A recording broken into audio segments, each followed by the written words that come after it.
అడుగు స్టార్ట్ చేద్దామా అండి? ఓకేనా?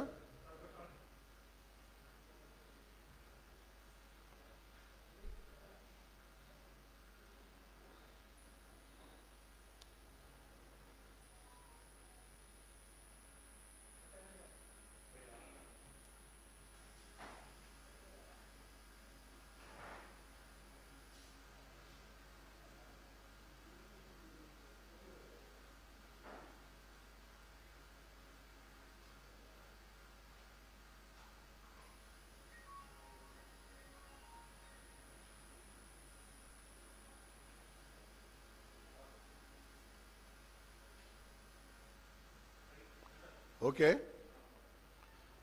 అందరికీ నమస్కారం. ఈనాటి విలేకరుల సమావేశంలో రెండు ముఖ్యమైనటువంటి అంశాలని ప్రస్తావిస్తున్నాం. ముందుగా అంటే టీఆర్ఎస్ పార్టీ ఆంతరింగిక విషయం అయినప్పటికీ కూడా రాజ్యసభ ద్వైవార్షిక ఎన్నికలలో 3 అభ్యర్థులను ప్రకటించారు. ఆ పేర్లు పరిశీలించిన తర్వాత, ప్రకటించినటువంటి పేర్లు యొక్క బ్యాక్గ్రౌండ్ చూసినటువంటి తర్వాత చాలా స్పష్టంగా కనబడుతున్నది, అర్థమవుతున్నది. ముందు ముందు టీఆర్ఎస్లో ఉద్యమకారులకి స్థానం లేదని, తెలంగాణ వాదులకి అవకాశం లేదని, సామాన్యులకి అంతకంటే వాళ్ళ పాత్ర కూడా ఉండదని చాలా స్పష్టంగా అభ్యర్థుల యొక్క ప్రకటనతో అర్థమైనటువంటి విషయం అని చెప్పని నేను పేర్కొంటున్నాను. ఇక పోతే ఆర్థిక నేరస్తులకి, పన్ను ఎగవేతదారులకి పెద్దపీట వేసి అభ్యర్థులుగా ప్రకటించినటువంటి విషయం శోచనీయమని చెప్పని నేను పేర్కొంటా ఉన్నా. అక్కడ జగన్ మోహన్ రెడ్డి గారు ప్రకటించినటువంటి పేర్లు పరిశీలిస్తే కూడా ఇక్కడ వారికి అక్కడ ఇవ్వటం సిస్టర్ షర్మిల కోసమే అని చెప్పని భావించాల్సి వస్తుందని చెప్పని కూడా నేను పేర్కొంటున్నా. ఇక పోతే రాష్ట్ర ముఖ్యమంత్రి పాలనాపరమైనటువంటి విషయాల్లో నిన్న సమీక్ష నిర్వహించారు. సమీక్ష నిర్వహిస్తూ పదే పదే కేంద్ర ప్రభుత్వానికి చిల్లర రాజకీయాలు గ్రామాలకి గ్రామ పంచాయతీలకి నేరుగా నిధులు ఇవ్వటం ఏంటని చెప్పని ప్రశ్నించారు. ఒకసారి భారత రాజ్యాంగం చదువుకోవాలి ఆయన. ఈనాటి వరకు మరి భారతదేశంలో ఏ ప్రభుత్వం కేంద్రంలో అధికారంలో ఉన్నా, రాష్ట్రంలో ఇక్కడ ఎవరు అధికారంలో ఉన్నా మరి అనేక రకాల పంచవర్షక ప్రణాళికలే కాకుండా, నీతి ఆయోగే కాకుండా, ప్లానింగ్ కమిషన్ 14 మరి 15 ఆర్థిక సంఘం యొక్క సిఫార్సులే కాకుండా 73, 74 రాజ్యాంగ సవరణ తర్వాత స్థానిక సంస్థల్ని బలోపేతం చేయడం కొరకు విధులు నిధులు బదలాయింపు చేయాలని చెప్పని పార్లమెంటే తీర్మానం చేయటం, ఆ రకంగా అమలు జరపడం కొరకు కృషి చేయటం మనం చూస్తూ వస్తూ కేంద్రం ఆ రకంగా నేరుగా గ్రామ పంచాయతీలకి మరి నిధులు ఇవ్వటాన్ని ముఖ్యమంత్రి తప్పుపట్టడం చూస్తుంటే ముమ్మాటికి రాజ్యాంగానికి విరుద్ధంగా వారు మాట్లాడినట్టుగా ఉంది. అంబేద్కర్ గారు రాసినటువంటి రాజ్యాంగంలో ఆ రకంగా ఇవ్వమని సూచనలు చేశారు కాబట్టి చూశారు. మరి కల్వకుంట్ల రాజ్యాంగంలో మరి ఆ ప్రకారంగా లేదు కాబట్టి వారు ప్రశ్నిస్తున్నట్టుగా నేను భావిస్తున్నా. ఏదేమైనప్పటికీ కూడా రాజ్యాంగం ప్రకారంగా నడవలసినటువంటి బాధ్యత రాష్ట్ర ప్రభుత్వాలకు ఉంది. ఇక పోతే ఆ రకంగా కేంద్రం ఇస్తున్నటువంటి నిధులు, ఆ నిధుల ద్వారా గ్రామీణ సడక్ యోజన కావచ్చు, లేదా ఆ యొక్క గ్రామ పంచాయతీ పరిధిలో పనికి ఆహార పథకం కావచ్చు, ఇంకా ముందుకెళ్తే శ్మశాన వాటికల యొక్క నిర్మాణం కావచ్చు, ఉద్యానవనాల యొక్క ఏర్పాటు కావచ్చు, పెంపకం కావచ్చు, మరుగుదొడ్లకు సంబంధించినటువంటి నిర్మాణం కావచ్చు, వీటన్నిటికీ నేరుగా కేంద్రం నిధులు ఇస్తున్నటువంటి ఒక మాట వాస్తవం అని చెప్పని నేను పేర్కొంటున్నా. ఈరోజు ఆ యొక్క నిధుల ద్వారానే అంతో ఇంతో కొంత అభివృద్ధి జరుగుతున్నటువంటి మాట కూడా వాస్తవం అని చెప్పని నేను తెలియజేస్తా ఉన్నా. ఒకవైపున అటల్ బిహారీ వాజ్పేయి గారు భారత ప్రధానమంత్రిగా ఉన్నప్పుడు ప్రధానమంత్రి సడక్ యోజనని ప్రారంభించినటువంటి తర్వాతనే భారతదేశంలో రూరల్ కనెక్టివిటీ అనేది ఏర్పడ్డది. మారుమూల పల్లెల్లో సైతం గ్రామీణ రోడ్ల యొక్క నిర్మాణం విజయవంతం చేయడం జరిగిందని చెప్పని నేను పేర్కొంటున్నా.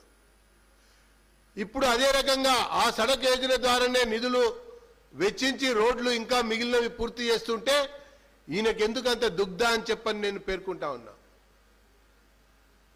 అంతేకాదు ఈరోజు నేరుగా గ్రామీణ ప్రాంతాల్లో గ్రామీణాభివృద్ధి శాఖ ద్వారా నేరుగా ఆ కూలీలకి పనికి ఆహారం కింద మరి ఉపాధి చూపిస్తూ వాళ్ళకి అకౌంట్లలో నిధులు పడతా ఉంటే వీళ్ళ కమిషన్లు దొరకవు కదా అని చెప్పని ఆయన దాన్ని ప్రశ్నిస్తున్నట్టుగా నేను భావించాల్సి వస్తుందని చెప్పని నేను పేర్కొంటున్నా. ఇది పూర్తిగా కూడా అసలు గ్రామ పంచాయతీలని నిర్వీర్యపరిచింది రాష్ట్ర ముఖ్యమంత్రి. పురపాలక సంఘాలని పూర్తిగా అధోగతి పాలు చేసింది రాష్ట్ర ముఖ్యమంత్రి. పురపాలక శాఖ అంటే స్థానిక శాఖలు, స్థానిక సంస్థలు అనేక రకాల మరి పన్నులు వసూలు చేసుకుని స్వయం సమృద్ధి సాధించి ముందుకు పోతా ఉంటే కేంద్రం పంపిస్తున్నటువంటి నిధుల నుంచి విద్యుత్ శక్తికి సంబంధించినటువంటి కోతలు జరుగుతూ ఉన్నాయి, పారిశుద్ధ్యానికి సంబంధించినటువంటి ట్రాక్టర్ విషయంలో కోతలు జరుగుతూ ఉన్నాయి, ఇతర బకాయిలు కూడా ఈ రాష్ట్ర ప్రభుత్వం పట్టుకుంటూ అసలు పాలన కుంటుపడేటువంటి విధంగా రాష్ట్ర ప్రభుత్వం మరి అనుసరిస్తున్నటువంటి విధానాన్ని భారతీయ జనతా పార్టీ చాలా తీవ్రంగా తప్పుపడుతున్నదని చెప్పని నేను ఈ సందర్భంగా ప్రకటన చేస్తూ రాష్ట్రానికి సంబంధించినటువంటి ప్రణాళిక సంఘం ద్వారా ఈ యొక్క పంచాయతీలకి వీళ్ళు విడుదల చేసింది 0 అని చెప్పని నేను పేర్కొంటా ఉన్నా. జిహెచ్ఎంసీకే, హైదరాబాద్ నగర కార్పొరేషన్కే రాష్ట్ర ప్రభుత్వానికి సంబంధించినటువంటి కార్యాలయాల యొక్క ఆస్తి పన్ను ద్వారా, ఇంటి పన్ను ద్వారా, రకరకాల పన్నుల ద్వారా జిహెచ్ఎంసీకి రావాల్సినటువంటి 5,000 కోట్ల రూపాయల యొక్క బకాయిని కూడా అట్లనే ఆపిపెట్టారు. అసలు చిల్లర రాజకీయాలు చేస్తుంది ఈ ముఖ్యమంత్రి కేసీఆర్. స్థానిక సంస్థల్ని నిర్వీర్యం చేస్తుంది ఈ ముఖ్యమంత్రి కేసీఆర్. గ్రామీణ ప్రాంతాల్లో పంచాయతీరాజ్ వ్యవస్థని దెబ్బతీస్తుంది ఈ ముఖ్యమంత్రి కేసీఆర్ అని చెప్పని నేను పేర్కొంటున్నా. కేంద్రం ప్రకటించినటువంటి కొన్ని అవార్డులు మరి ఈ రాష్ట్రంలో ఉన్నటువంటి గ్రామ పంచాయతీలకే దక్కినాయి. ఆ అవార్డులు మా యొక్క కృషి ఫలితం అని చెప్పని ముఖ్యమంత్రి గొప్పగా చెప్పుకుంటా ఉన్నాడు. అది పంచాయతీకి, ఆ సర్పంచ్కి, ఆ యొక్క ఉన్నటువంటి స్థానికులకి దక్కుతుందని చెప్పని గుర్తుపెట్టుకోవాలి. అది కూడా కేంద్రం ప్రవేశపెట్టినటువంటి కార్యక్రమాలు, వాటి యొక్క అమలు, దాని యొక్క తీరు, దాన్ని కింది వరకు చేర్చేటువంటి ఒక పద్ధతి పైన గ్రామాల్ని ఎంపిక చేశారు. ఎంపిక చేసిన దాంట్లో తెలంగాణలో మరి ఆ రకంగా ఎంపికైనటువంటి విషయం వాస్తవమే. కానీ ఒకటి మర్చిపోకూడదు, ఆ ఎంపికైనటువంటి గ్రామాల్లో మరి 3 కరీంనగర్ పార్లమెంట్లో ఉన్నాయి, 3 నిజామాబాద్ పార్లమెంట్లో ఉన్నాయి అన్నటువంటి విషయాన్ని మరి గుర్తుపెట్టుకోవాలని చెప్పని నేను తెలియజేసుకుంటూ, ఆదిలాబాద్లో కూడా 2 ఉన్నాయన్నటువంటి మాటను కూడా నేను గుర్తు చేస్తున్నానని చెప్పని తెలియజేసుకుంటున్నాను. ఇది జరుగుతున్నటువంటి ఒక చరిత్ర, నడుస్తున్నటువంటి ఒక విషయం. ఇంకొక వైపున ఈ రాష్ట్ర ఆర్థిక పరిస్థితి పూర్తిగా కూడా దిగజారిపోయిందని చెప్పని నేను మళ్ళీ పేర్కొంటా ఉన్నా. గాడి తప్పిందని చెప్పని నేను తెలియజేసుకుంటా ఉన్నా. కొత్త అప్పులు పుట్టకపోవటానికి కారణం ఈ ప్రభుత్వం చేస్తున్నటువంటి తప్పులే అని చెప్పని నేను ఈ సందర్భంగా పేర్కొంటా ఉన్నా. ఒకవైపున రాష్ట్రం ఏర్పడ్డ నాటి నుంచి ఈనాటి వరకు FRBMని ప్రభుత్వం అడిగినప్పుడల్లా కేంద్రం పెంచినటువంటి మాట వాస్తవం అని చెప్పని నేను తెలియజేసుకుంటా ఉన్నా. ఆదాయం వనరులు సమీకరించుకోవాలంటే ఈ ప్రభుత్వం దగ్గర ఉన్నటువంటి ఏకైక మార్గం కొత్తగా అప్పు తేవటమే వీళ్ళ దగ్గర ఉన్నటువంటి మార్గం. లేదా మద్యం అమ్మాలే, మద్యం యొక్క ఆదాయాన్ని పెంచుకోవాలి, భూముల యొక్క విలువలను పెంచాలి, రిజిస్ట్రేషన్ ఛార్జీలను పెంచాలి, ఆ తర్వాత ప్రభుత్వ భూములను అమ్మాలి, ఆదాయాన్ని పెంచుకోవాలి. లేదా పన్నుల మీద పన్నులు పెంచుకుంటూ పోవాలి, పన్నులు మాత్రం కానరాకుండా ఆ రకంగా ఆయన ఆదాయం పెంచుకుంటూ పోవాలన్నదే వీళ్ళు ముందర ఉన్నటువంటి ఒక విధానం అని చెప్పని నేను తెలియజేసుకుంటున్నా. ఈ తప్పుడు లోపభూయిష్ట విధానం వల్లనే ఈరోజు రాష్ట్ర ఖజానా దివాలా తీసిందని చెప్పని నేను పేర్కొంటా ఉన్నా. మద్యం విషయంలో చూడండి, 2014-15లో 10,833 కోట్ల రూపాయల ఆదాయం ఉంటే ఈ ప్రభుత్వం యొక్క విధానం వల్ల ఇంటికి బీరు, వీధికి బారు, అదే కేసీఆర్ దర్బార్ అన్నటువంటి రీతిలో 2021కి వచ్చేసరికి 27,888 కోట్ల రూపాయల ఆదాయాన్ని సమకూర్చుకోవడమే కాకుండా మొన్న ప్రవేశపెట్టినటువంటి ఒక వార్షిక బడ్జెట్లో ఇది లక్ష్యం సుమారు 40,000 కోట్ల రూపాయల వరకు వాళ్ళు మరి ఆశిస్తున్నారన్నటువంటి విషయాన్ని కూడా దాంట్లో పొందుపరిచారు. ఈ 8 ఏళ్ల కాలంలో తెలంగాణలో వీళ్ళు సాధించినటువంటి విషయం ఏంటి అని అంటే మరి ఒక ఎక్సైజ్ శాఖ ద్వారానే 1,26,772 కోట్ల రూపాయల నిధిని వీళ్ళు సమకూర్చుకోగలిగారు. అంటే పేదల యొక్క కష్టార్జితాన్ని వాళ్ళని మత్తుకి బానిసలు చేసి వాళ్ళ యొక్క రక్తాన్ని మరి పీల్చేటువంటి విధంగా, ఆదాయాన్ని దోచుకునేటువంటి విధంగా మత్తులో ముంచి వీళ్ళు గమ్మత్తుగా తిరుగుదామన్నటువంటి ఒక రీతిలో ఈ రాష్ట్ర ప్రభుత్వం అవలంబిస్తున్నటువంటి తీరు వల్ల అనేక రకాల అమాయకుల యొక్క ఆరోగ్యం క్షీణిస్తా ఉంది. ఇది మంచిది కాదు అన్నటువంటి విషయాన్ని కూడా గుర్తుపెట్టుకోవాలి. ఎంతసేపు అప్పన్న దేవాలే, మత్తు ద్వారా ఆదాయం అన్న పెంచాలి అన్నటువంటి రీతిలోనే ఈ ప్రభుత్వం వ్యవహరిస్తూ ఉంది. కాబట్టి ఈ రకమైనటువంటి పరిస్థితి, స్థితి తెలంగాణలో దాపరిస్తోందని చెప్పని నేను పేర్కొంటూ, వచ్చే మాసం జీతాలు ఇచ్చేటువంటి ఒక స్థితిలో ఈ ప్రభుత్వం లేదన్నటువంటి విషయాన్ని నేను మీకు మనవి చేస్తా ఉన్నా. కొత్తగా అప్పు కావాలని కొత్త కార్పొరేషన్లు క్రియేట్ చేశారు. ఈ కొత్త కార్పొరేషన్లు క్రియేట్ చేసింది అభివృద్ధి కొరకు ఎంత మాత్రం కూడా కాదు.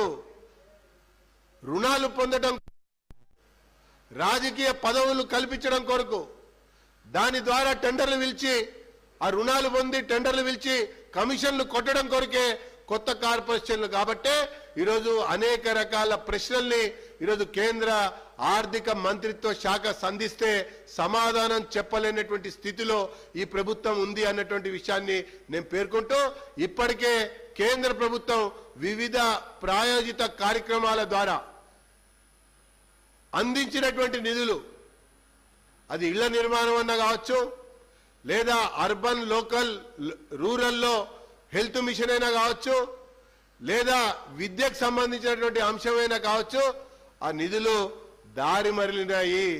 వాటి యొక్క లెక్కలు చెప్పేటువంటి స్థితిలో కానీ చూపేటువంటి ఒక పరిస్థితిలో కానీ ఈ ప్రభుత్వం లేదు అన్నటువంటి విషయం నగ్న సత్యం అని చెప్పని నేను పేర్కొంటూ, ఈ యొక్క ఆర్థిక పరిస్థితి పైన ప్రభుత్వం శ్వేతపత్రం విడుదల చేయాలని చెప్పని భారతీయ జనతా పార్టీ డిమాండ్ చేస్తూ ఉన్నది. ఇంకా పోతే ఇప్పుడు తలసరి ఆదాయం గురించి ముఖ్యమంత్రి పదే పదే మాట్లాడుతూ ఉన్నాడు. ఫెయిల్డ్ ఫైనాన్స్ మినిస్టర్ కూడా ఎన్నోసార్లు అదే విషయాన్ని కూడా ప్రస్తావన చేస్తూ ఉన్నాడు. కానీ పుట్టబోయేటువంటి బిడ్డ నెత్తిన కూడా సుమారు 94,000 రూపాయల యొక్క అప్పుతోన పుడుతున్నాడంటే ఆలోచించండి పరిస్థితి ఎంత దిగజారిందో మీరే గుర్తుపెట్టుకోవాలి, గమనించాలని చెప్పని నేను ఈ సందర్భంగా మరి తెలియజేసుకుంటూ పరిస్థితి చాలా చాలా ఘోరంగా ఉంది ఆర్థిక పరిస్థితి అని చెప్పని నేను తెలియజేస్తున్నా.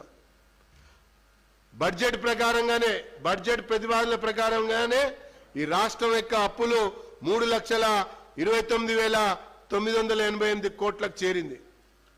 ఇక తలసరి అప్పుకు సంబంధించినటువంటి విషయం చూస్తే పర్ క్యాపిటల్ డెప్ట్ 94,282 రూపాయలకి చేరిందని చెప్పని నేను ఈ సందర్భంగా మరి తెలియజేసుకుంటూ ఖజానా పూర్తిగా కూడా ఖాళీ అయ్యే పరిస్థితి ఏర్పడ్డదని చెప్పని నేను ఈ సందర్భంగా పేర్కొంటున్నానని చెప్పని తెలియజేసుకుంటా ఉన్నా.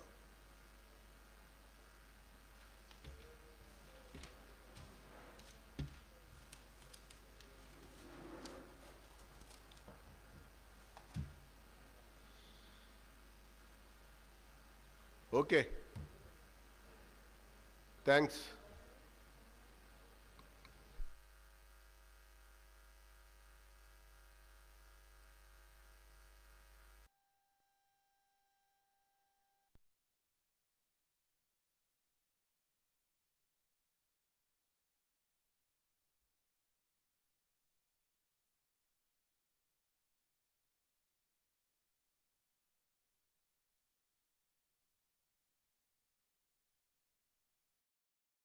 మీరు చూస్తున్నారు ఐ డ్రీమ్ న్యూస్ ని. Please subscribe I dreams.